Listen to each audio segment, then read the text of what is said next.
Hello दोस्तों, मैं हूं लाखन। स्वागत करता हूं पीएटी की पाठशाला में। आज हम लोग देखेंगे दूसरा टॉपिक जिसमें body part of cat and buffalo है। ठीक है, किसके बारे में बात करेंगे? Body part of cattle, body part of cow and buffalo है, कैटल्स जिसको कहते हैं।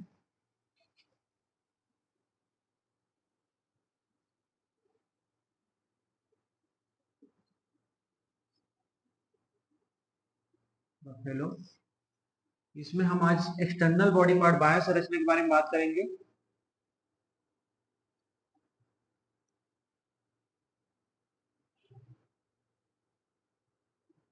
ठीक है, ये आपका सिलेबस का दूसरा टॉपिक है जिसमें इसके बाद हम लोग डिस्क्रिप्टिव डिस्क्रिप्टिव देखेंगे इंटरनल बॉडी पार्ट का। ठीक है, चलिए आगे बढ़ते हैं। ये वीडियो, इसके पहले आप लोगों ने अगर मेरा वीडियो नहीं देखा है तो पीएटी को ओरिएंटेशन क्लास वाला वीडियो जरूर देखें, क्योंकि उसमें पीएटी होता क्या है, कैसे होता है, कब होता है, कौन सा साइट में होता है, कौन लेता है, कौन कौन दे सकता है, कौन एलिजिबल है, कौन एलिजिबल नहीं है, कौन से विषय वाले देंगे, कौन से विषय वाले नहीं देंगे, इस सब के बारे में बताया गया है।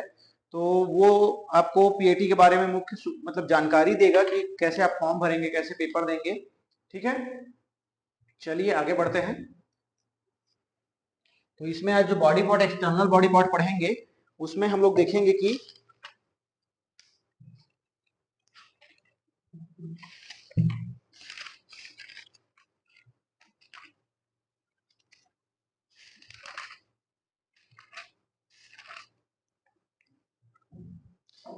हम लोग एक एक करके एक्सटर्नल बॉडी पार्ट में देखेंगे, जिसमें मुख्य रूप से 5 भागों में बांटा गया है बॉडी पार्ट को। पहला है आपका हेड।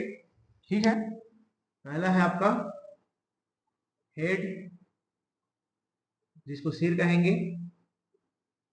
दूसरा है आपका नेक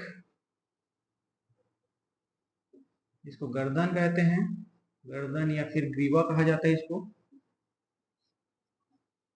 ठीक है, तीसरा बॉडी पार्ट है फोर क्वार्टर।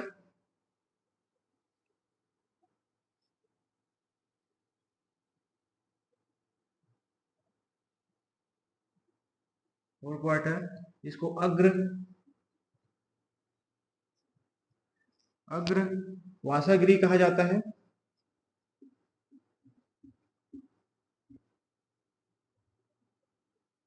ठीक है, उसके बाद आता है आपका चौथा ट्रंक, धड़ जिसको कहते हैं, इसी को धड़ कहा जाता है।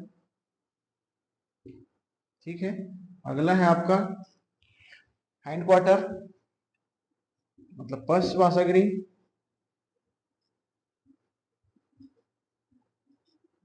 इसी को पश्च वासागिरी कहा जाता है।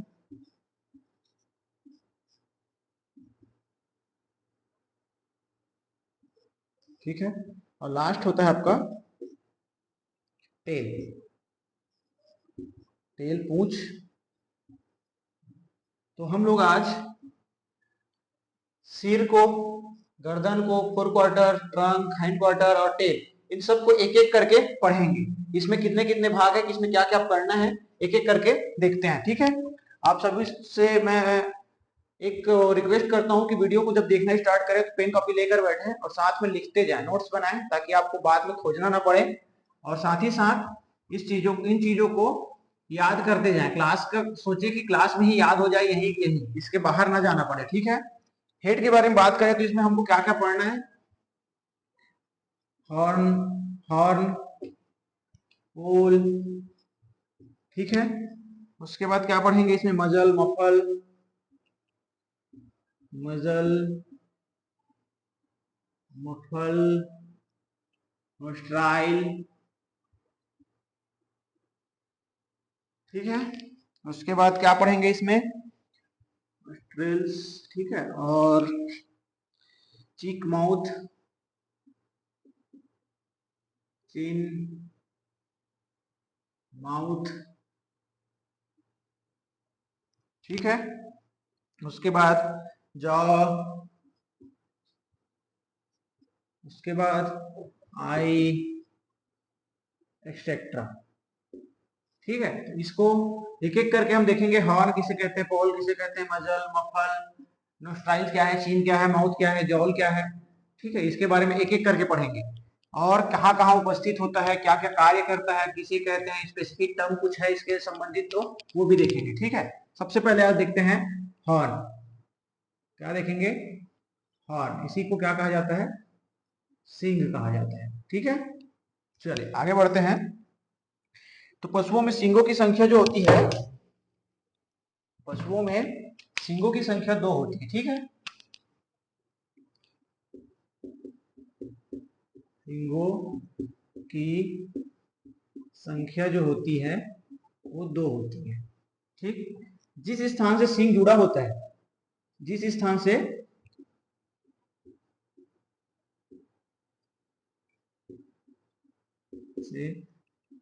सींग सिर से जुड़ा होता है, ठीक है,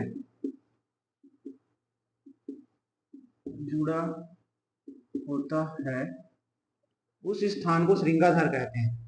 उस स्थान को क्या कहते हैं, तो श्रृंगाधार कहते हैं। ठीक है, श्रृंगाधार कहा जाता है।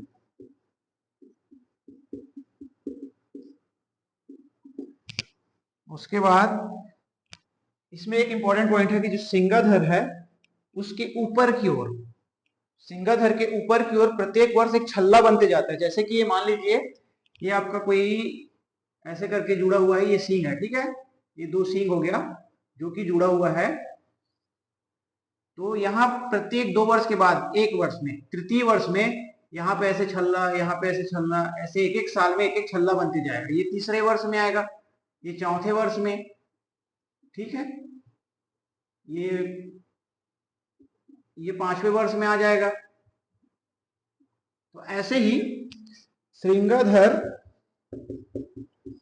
श्रृंगाधर के ऊपर तृतीय वर्ष में, तृतीय वर्ष के पश्चात, तृतीय वर्ष में एक व उसके बाद, ठीक है, उसके बाद प्रत्येक वर्ष में एक एक छल्ला का निर्माण होता है। ठीक है, इसको अगर हम सूत्र के रूप में लिखने जाएं तो हम क्या कह सकते हैं, छल्ला को अगर कहा जाए तो रिंग भी कहा जाता है। ठीक है, क्या कहा जाता है, रिंग कहा जाता है। तो आप लिख सकते हैं छल्लों की संख्या,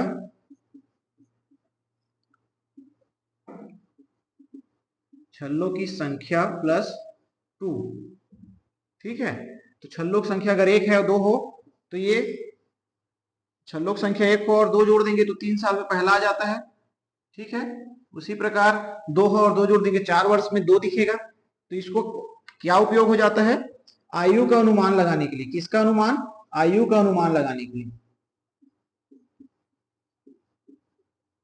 आयु का अनुमान लगाने के लिए। ठीक है, क्या प्रयोग होता है, तो ये जो रिंग्स बन रहे हैं ये रिंग्स हैं। ठीक है, इसे क्या कहेंगे आप, रिंग्स कहेंगे। चलिए इसी प्रकार अगर, चलिए इसके आगे देखते हैं। इसमें का ये सिंह का हो गया, इतना ही पढ़ना था। इसमें सिंगों की संख्या जानना था और जो सिंगाधर है उसमें रिंग्स जो बनते हैं आयु का अनुमान लगाने के लिए, उसके बारे में जानना था। आगे बढ़ते हैं, चलिए आगे देखते हैं। आगे है पोल, दूसरा टॉपिक है, इसी में का दूसरा है, इसे कहेंगे, सॉरी दूसरा है पोल। इसे हिंदी में क्या कहा जाता है, चांद कहा जाता है। ठीक है, देखिए यहाँ पे जहां से सींग जुड़ा हुआ है सिर से, यहां से ऐसे उभरा हुआ एक भाग रहता है, इस भाग को कहा जाता है पोल। क्या कहा जाता है, पोल। ठीक है, तो दोनों सींगों के बीच उठे हुए स्थान को, किसको, दोनों सींगों के बीच के उठे हुए स्थान को पोल या फिर चांद कहा जाता है। ठीक है, घोड़ों में एक इसमें इंपॉर्टेंट है कि घोड़ों में इस स्थान पर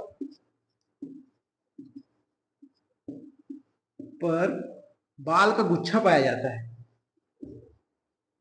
बालों का गुच्छा पाया जाता है। ठीक है, गुच्छा होता है जिसे क्या कहते हैं, जिसे हम लोग भाल केस या फोर लॉक्स कहते हैं। क्या कहते हैं, भाल केस या फिर इसी को फोर लॉक कहा जाता है। क्या कहा जाता है, फोर लॉक कहा जाता है। विशेषकर यह घोड़ों में पाया जाता है। ठीक है, इसको याद रखिएगा, घोड़ों में जो बाल का गुच्छा पाया जाता है सिर्फ, उसे क्या कहते हैं, तो उसे भाल केस या फोर लॉक कहा जाता है। ठीक है, चलिए आगे बढ़ते हैं। एक मिनट, शायद इस बोर्ड में लाइट पड़ रहा है, देख लेते हैं।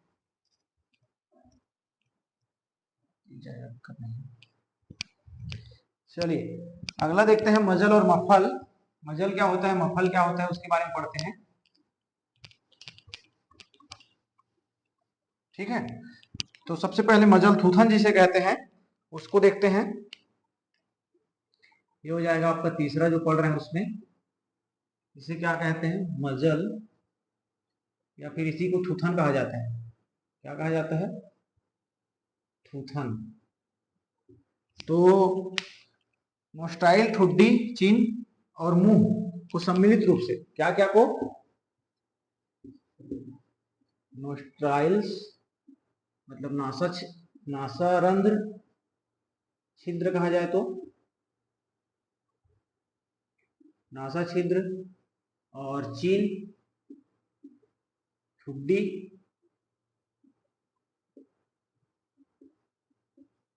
और वह मुंह, माउथ को सम्मिलित रूप से मजल कहा जाता है। ठीक है, मजल कहा जाता है।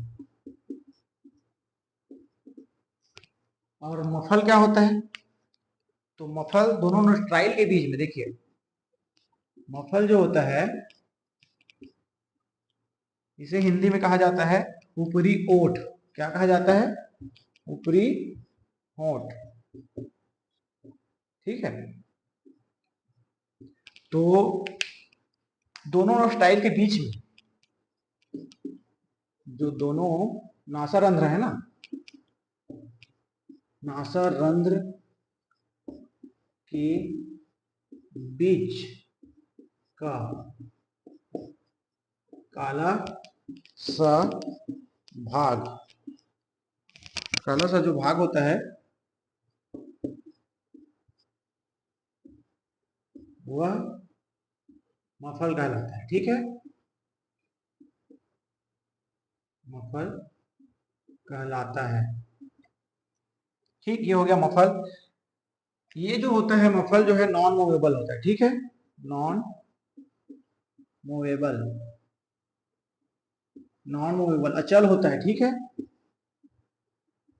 अचल प्रकृति का होता है। ऊपरी ओठ को पशु नहीं हिला सकते, याद रखिएगा। चलिए नॉस्ट्राइल देखते हैं क्या होता है। इसके बाद पांचवी की बात करें तो नॉस्ट्राइल। ठीक, नासारंध्र जिसे कहा जाता है, नासारंध्र।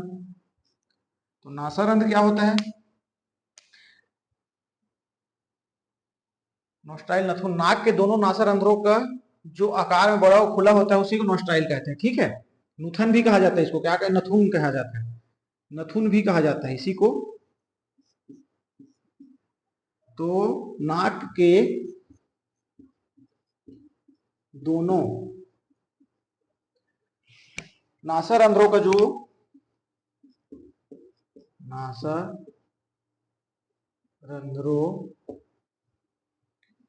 का जो आकार में बड़े व खुले होते हैं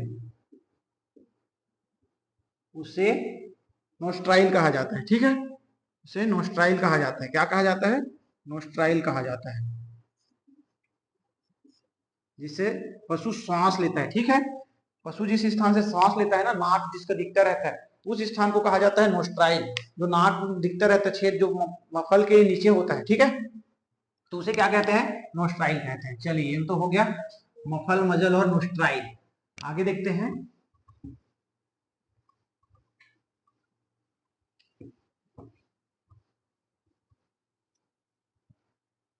आगे है जॉ। आगे है आपका जॉ। जॉल क्या होता है? तो जॉल जो होता है, निचले जबड़े और गले के बीच के भाग को, किसको? जो आपका निचला जबड़ा होता है ना,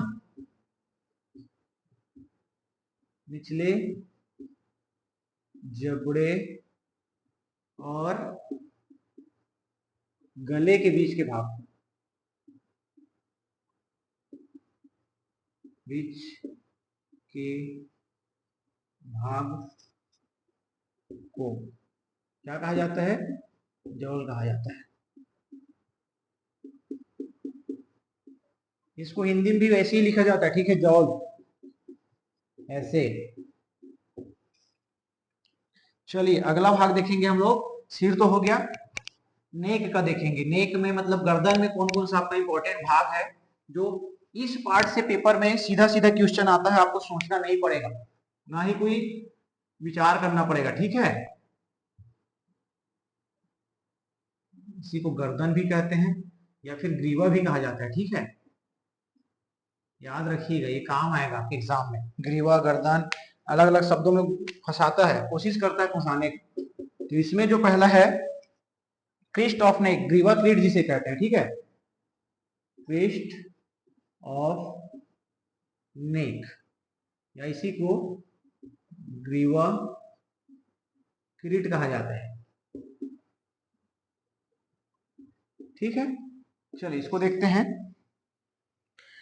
तो गर्दन के ऊपरी भाग को ग्रीवा क्रीट कहा जाता है। जो गर्दन होता है उस ऊपरी भाग को, गर्दन के ऊपरी भाग को ग्रीवा क्रीट कहा जाता है।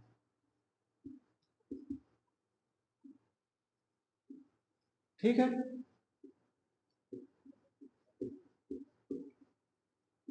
आप लोग जानते हैं कि जो ये गर्दन का ऊपरी भाग होता है, इस वाले भाग में पशुओं का ना, जब खेती करते हैं बैल की, तो उसमें जूड़ा को रखा जाता है। ठीक है, बैल या भैंसा जो होता है,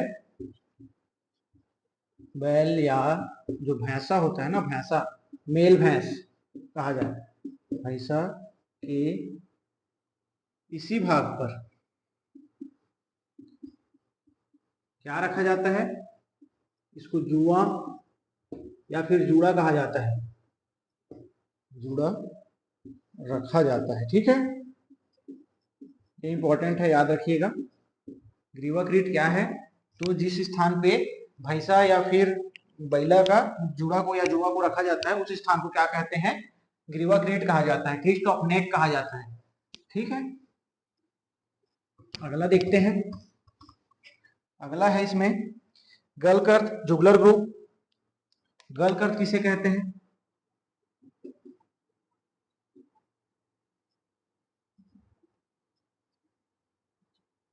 जुगलर ग्रुप, गलकर्त, इसी को गलकर्त भी कहा जाता है, गलगर्त। ठीक है, ये क्या होता है देखते हैं, चलिए। जबड़े के एंगल से शोल्डर के सामने तक गर्दन के निचले भाग को, ठीक है, क्या जबड़े के कोण से, जबड़े के कोण से शोल्डर, स्कंद के सामने, स्कंद या फिर इसी को शोल्डर लिख लो, शोल्डर के सामने, ठीक है, तक के निचले भाग को गलगर्त या फिर जुगलर ग्रूव कहा जाता है, ठीक है। ये जो गलगर्त या जुगलर ग्रूव है, इसका एक इंपॉर्टेंट फंक्शन है। क्या काम आता है ये? जब किसी भी बैल भैंस गाय को इंजेक्शन देना होता है तो उनके सिर को एक साइड घुमाते हैं, तो जब एक साइड घुमाते हैं तो दूसरी ओर ये जो वेंस होते हैं ना, गलगर्त या जुगलर ग्रूव का, जुगलर वेंस कहते हैं, वो उभर जाता है। उस स्थान पे हम इंजेक्शन देते हैं। वेंस में जब इंजेक्शन देना होता है किसी पशु को तो जुगलर ग्रूव के जुगलर वेंस में दिया जाता है, ठीक है।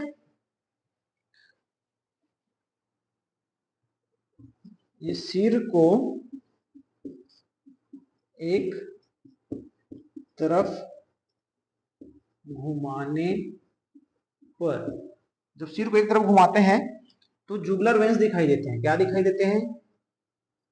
जुगलर वेंस दिखाई देते हैं, ठीक है।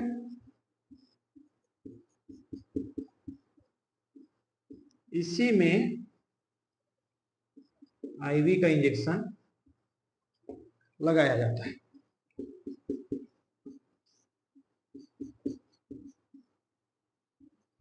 इंट्रावेंस जो कहते हैं ना, तो कहां पे लगाया जाएगा? तो अंतःशिरा, इसी को कहा जाता है। क्या कहा जाता है इसको? अंतःशिरा का इंजेक्शन। अंतःशिरा का इंजेक्शन, ठीक है। अंतःशिरा का इंजेक्शन इसी में लगाया जाता है, इसी नस में। क्या नाम है उसका? जुगलर वेंस कहते हैं। जुगलर वेंस याद रखिएगा, बहुत इंपॉर्टेंट है कि इंजेक्शन किस पार्ट में लगाया जाता है, तो जुगलर वेंस में लगाया जाता है, ठीक है। अभी जो देख रहे हैं, उसके बाद हम लोग देखेंगे जुगलर वेंस के बाद ड्यूलेप्स, गल कंबल जिसको कहते हैं। क्या कहते हैं? ड्यूलेप्स, गल कंबल। ये बहुत इंपॉर्टेंट है एग्जाम की दृष्टि से, बहुत इंपॉर्टेंट है, इसको याद रखिएगा। ड्यूलेप्स किसे कहा जाता है? गल कंबल। ड्यूलैप लिखिए, ड्यूलेप्स नहीं लिखेंगे।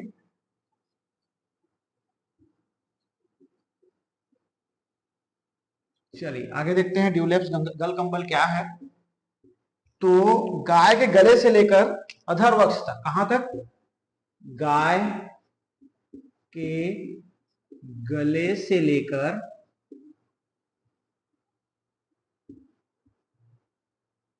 अधर वक्ष तक, वक्ष तक जो मांसपेशियों का ना एक समान तक लटकने वाली एक समान, क्या? एक समान मांसपेशियों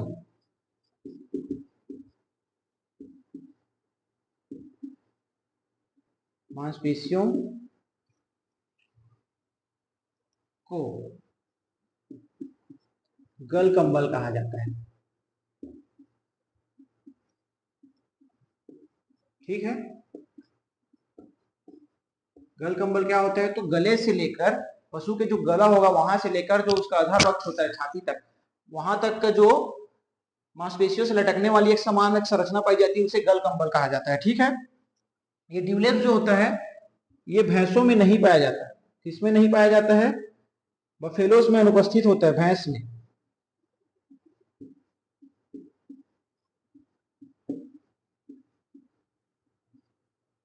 अनुपस्थित या नहीं पाया जाता, ठीक है।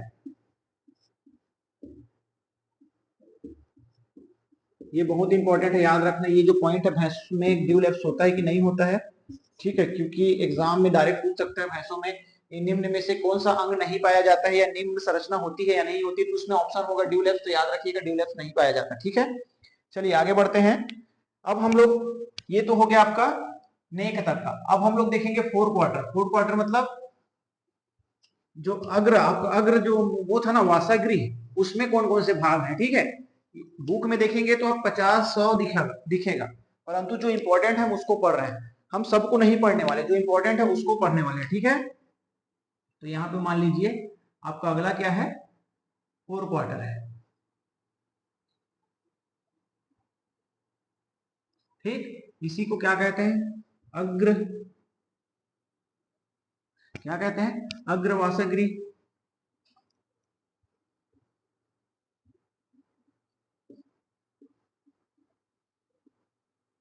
इसी को अग्रवासगृह कहा जाता है, ठीक है। इसके कौन कौन से भाग हैं ये देखते हैं। सबसे पहले इसमें पढ़ेंगे बिस्किट। क्या पढ़ेंगे, बिस्किट। ये क्या होता है, बिस्किट। इसे कहते हैं अधरवक्ष। क्या कहते हैं, अधरवक्ष। ये होता क्या है, वक्ष व गल कंबल के बीच, कहां पे, वक्ष व गल कंबल के बीच, वक्ष व गल कंबल के बीच दोनों अगली टांगों के मध्य, कहां पे, दोनों अगली टांगों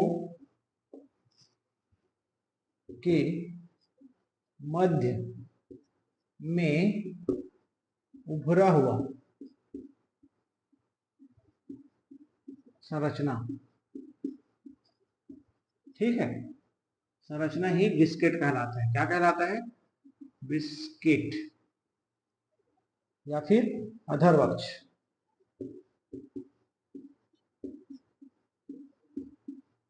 कहलाती है, ओके। तो जो गल कंबल वक्ष होता है, जो पशुओं का छाती होता है, वहां से गल कंबल के बीच में जो दोनों टांगों के बीच में छोटा सा उभरा हुआ पार्ट होता है ना, उसे कहते हैं हम ब्रिस्केट या फिर अधरवक्ष कहा जाता है, ठीक है। इसी को अधरवक्ष कहा जाता है। और गौ पशुओं में इसमें इंपॉर्टेंट ये है कि ये जो होता है ब्रिस्केट, गौ पशुओं में कम विकसित होता है। ये जो होता है गौ पशुओं में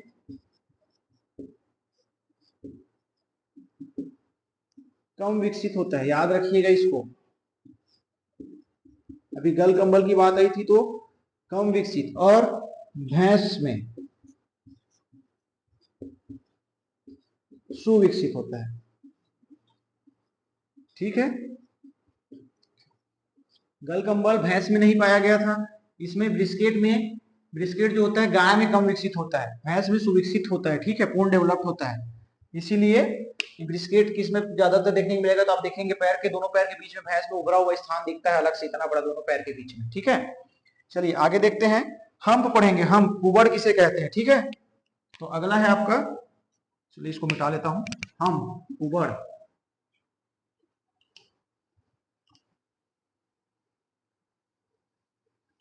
क्या पढ़ेंगे अब, कुबड़। हम पढ़ेंगे दूसरा है ये, इसी को कुबड़ कहा जाता है, ठीक है। कुबड़ क्या होता है, गौ पशुओं में विदर स्कंद प्रदेश के मध्य में सबसे, मतलब जो गाय होती है ना, गौ पशु, गौ पशुओं में क्या बोल रहे हैं, विदर्श या फिर इसी को स्कंद प्रदेश,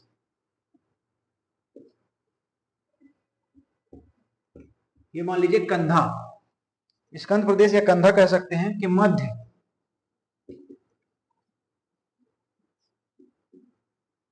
सबसे उभरी हुई, सबसे ऊंचा जो स्थान होता है, मध्य सबसे ऊंचा स्थान, ऊंचा जो स्थान होता है वह हम है, ठीक है, हम कहलाता है। चलिए आगे देखते हैं, ये जो होता है हम, ये भैंसों में नहीं पाया जाता, भैंसों में नहीं पाया जाता, ठीक है, अभाव होता है भैंसों में, अभाव मतलब छोटा होगा, अभाव होता है, ठीक। ब्रिस्केट भैंसों में पाया जाता है, ड्यूलेप्स गांव में पाया जाता है, कुबड़ गांव में पाया जाता है। याद रखिए, इसी के आधार पे आप गाय और भैंस को अलग अलग कर पाते हैं। ठीक है, चलिए आगे देखेंगे। विदर्भ, विदर्भ मतलब वही स्कंद प्रदेश क्या होता है करके।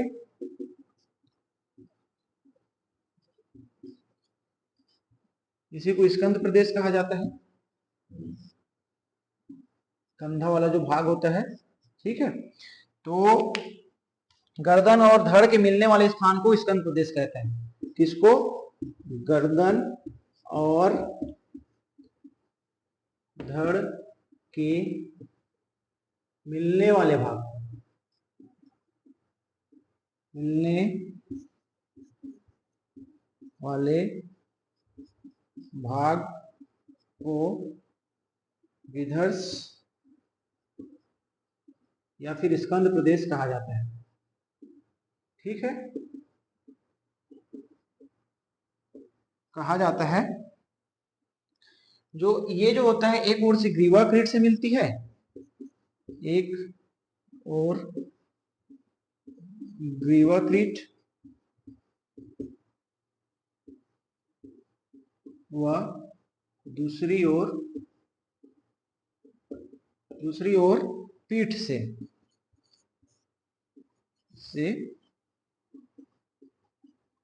मिलता है। ठीक है, इसी को कहते हैं स्कंद प्रदेश। ठीक, अगला देखते हैं क्या है, चेस्ट कृत।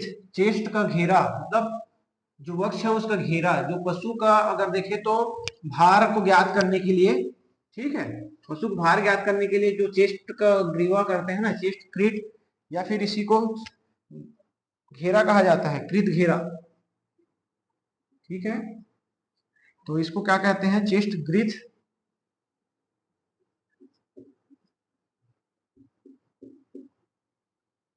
या फिर इसी को हिंदी में कहा जाता है कृत घेरा। क्या कहा जाता है? कृत घेरा, कृत घेरा। चलिए इसके बारे में देखते हैं।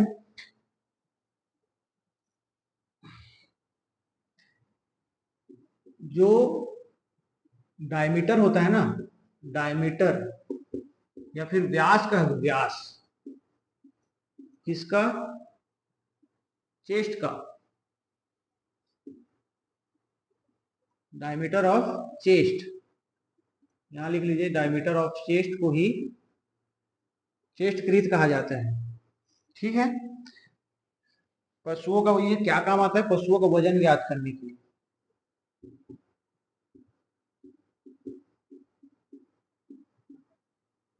वजन ज्ञात करने के लिए, पशुओं को वजन ज्ञात करने के उपयोग में लाया जाता है। ठीक है,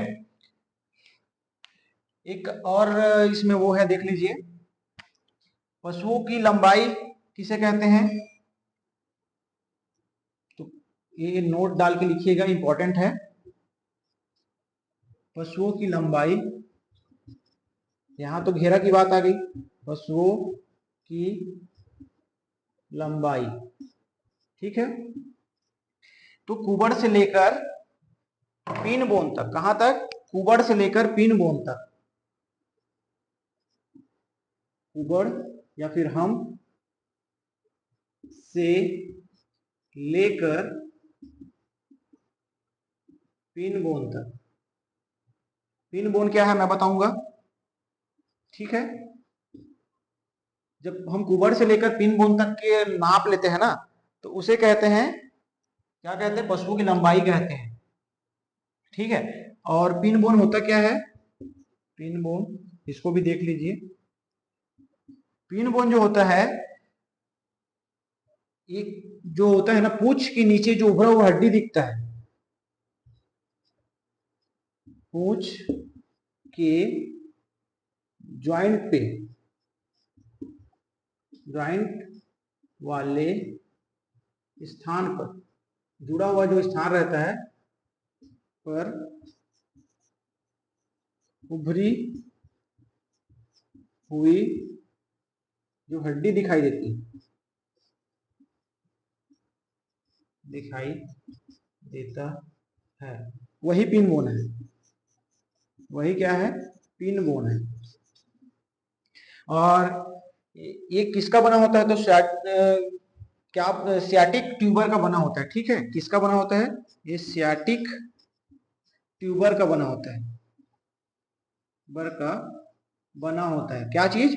पीन बोन, ठीक है। पीन बोन के बारे में बात हो रहा है। पीन बोन सियाटिक ट्यूबर का बना होता है, उसका जहां ज्वाइंट होता है उसी स्थान पे उभरा हुआ दिखाई देता है, ठीक। और पशुओं की ऊंचाई की बात करें तो हो गई पशुओं की लंबाई की बात। अब देखिए तो पशुओं की ऊंचाई कैसे मेजर करते हैं, ठीक है। चलिए देखते हैं पशुओं की ऊंचाई।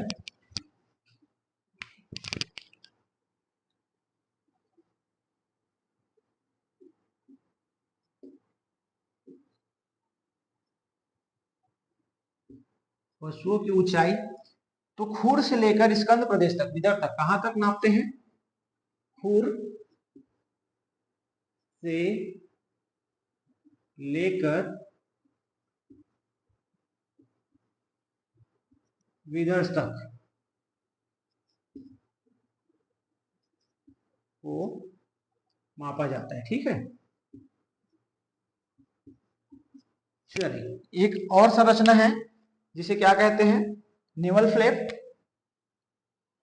ये आपका हैंड क्वार्टर्स या फोर क्वार्टर्स की बात नहीं हो रही है, ये आपका ट्रंक वाले भाग की बात हो रही है, ठीक है। ट्रंक वाले भाग में एक संरचना होती है, ट्रंक में इंपॉर्टेंट है।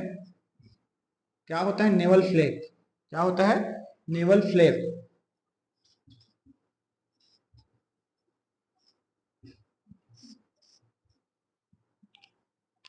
जो पेट के नीचे ना,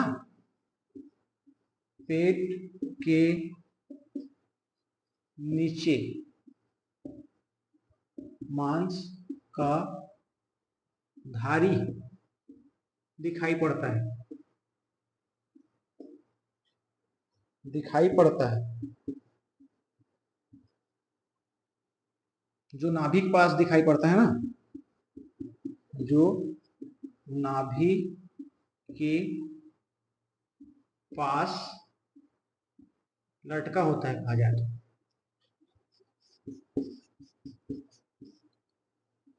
उसे नेवल फ्लैप कहा जाता है। क्या कहा जाता है? नेवल फ्लैप कहा जाता है। चलिए आगे बढ़ते हैं। ये तो हो गया नेवल फ्लैप, ट्रंक में, और पशुओं की ऊंचाई, लंबाई, उसका आयु, वजन, ये सब तो देख लें। अब देखते हैं आपका जो पशु होता है,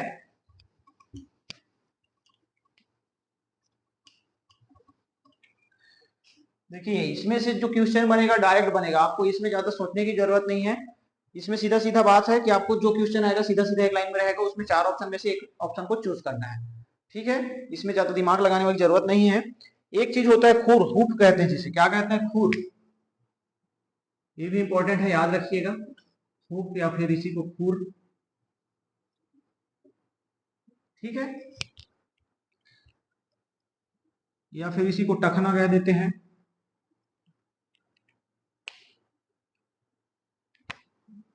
जो पैर का सबसे निचला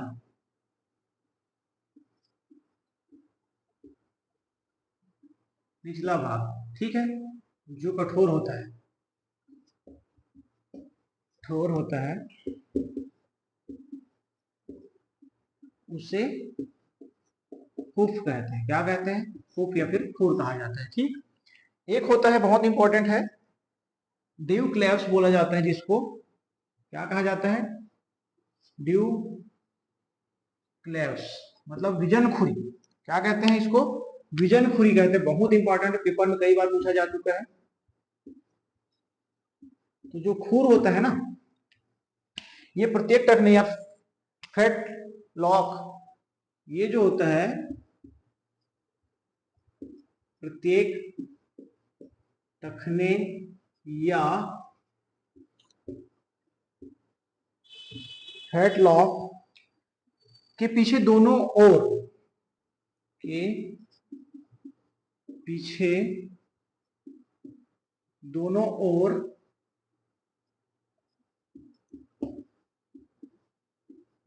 सिंग के समान, क्या होता है? सिंग के समान सख्त, सख्त गोली के आकार की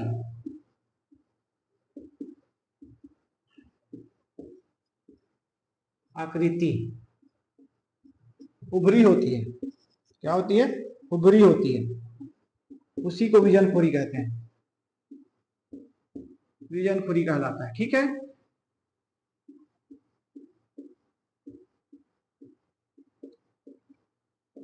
ठीक, इसी को विजन खुरी। ड्यूलेक्स किसे कहा जाता है? तो खुर के पीछे देखना, चारों पैर में दो दो की संख्या में पीछे की ओर जो इतना छोटा छोटा उभरा रहता है ना, उसे कहते हैं विजन खुरी।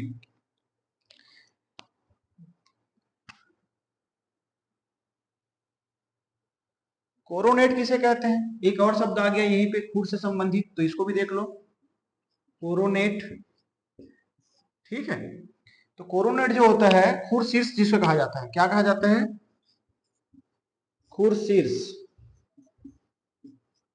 ठीक है, तो जो खुर शीर्ष क्या होता है कि खुर के चारों ओर द्वितीय फलक वाला हिस्सा खुर शीर्ष कहलाता है। ठीक है, दो भागों में जो बटा होता है ना, खुर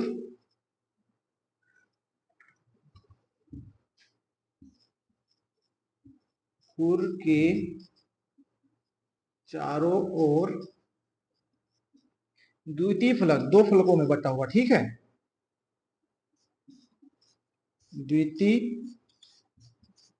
फलक वाला हिस्सा जो दो भागों में बटा होता है, वही क्या कहलाता है? कोरोनेट कहलाता है। आपका कोरोनेट क्या होता है? तो जो दो भागों में बटा होता है ना, जिस स्थान से हार्ड भागों में बटा होता है, उस स्थान को क्या कहते हैं? कोरोनेट कहा जाता है। चलिए आगे देखते हैं, आखिरी बचा है पूंछ के बारे में देखते हैं। पूंछ जो है 5 भागों से मिलकर बना होता है। ठीक है, आपका पूंछ जो होगा 5 भागों से, इस संख्या को याद रखिए। पूंछ कितने भागों से मिलकर बना होता है? तो याद होना चाहिए कि पूंछ जो होता है 5 भागों से मिलकर बना होता है।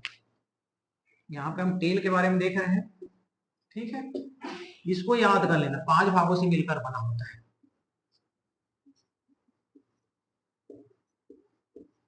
ठीक है, तो इसमें कौन कौन सा भाग होता है? एक तो खुद टेल, इसमें टेल रूट होगा जहां से पूंछ जुड़ा रहता है। ठीक है, उसके बाद आपका बॉडी ऑफ द टेल होगा।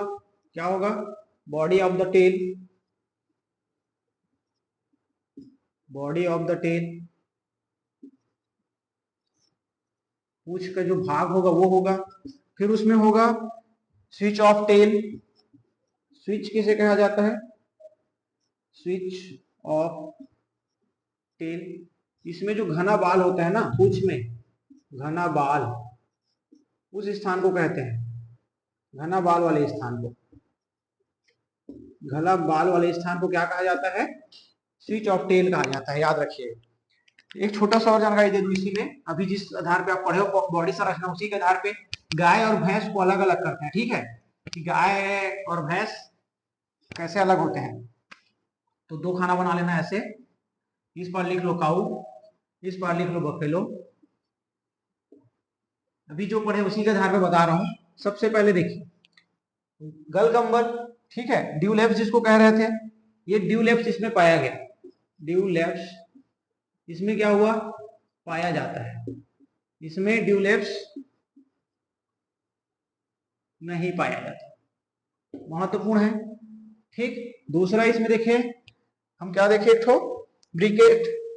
ठीक है, ब्रिस्केट, ब्रिस्केट कहा जाता है। ब्रिस्केट इसमें नहीं पाया जाता या फिर कम विकसित। ठीक है, और इसमें सुविकसित था ब्रिस्केट, इसमें पूर्ण विकसित। और एक तो क्या था? हम उबर, इसमें पाया गया, पाया जाता है, इसमें हम नहीं पाया जाता है।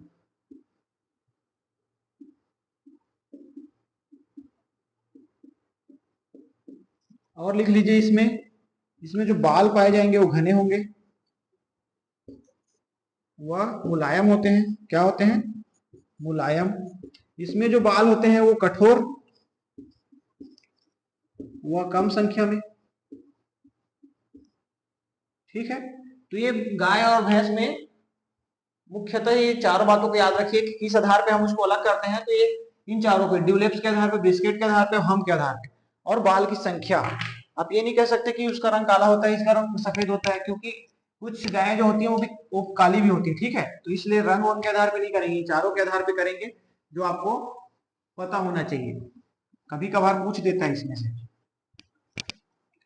चलिए, धन्यवाद। हम लोग इसके बाद पढ़ेंगे जो डाइजेस्टिव सिस्टम या फिर डाइजेस्टिव सिस्टम और आपका रेस्पिरेटरी सिस्टम, रिप्रोडक्टिव सिस्टम, इस सब का जो डिस्क्रिप्टिव हमको पढ़ना है उसके बारे में पढ़ेंगे। तो क्लास के साथ बने रहिए। धन्यवाद, आज के लिए थैंक यू।